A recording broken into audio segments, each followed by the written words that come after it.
नमस्कार, आप देख रहे हैं न्यूज प्लस 21। मैं हूँ आपके साथ प्रियांशा लाजस। आइए नजर डालते हैं देश और दुनिया के बाजार पर।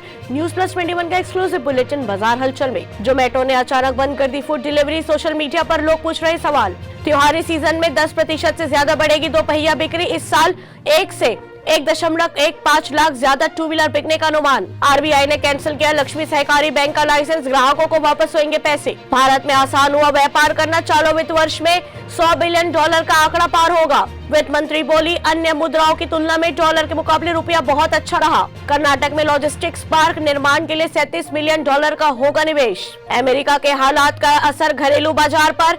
FII की बिकवाली से इक्विटी मार्केट का गणित बिगड़ा।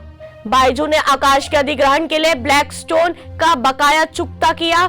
1978 करोड़ रुपए का भुगतान पूरा। CGST मुंबई जोन में GST जमा नहीं करने के मामले का भांडाफोड़।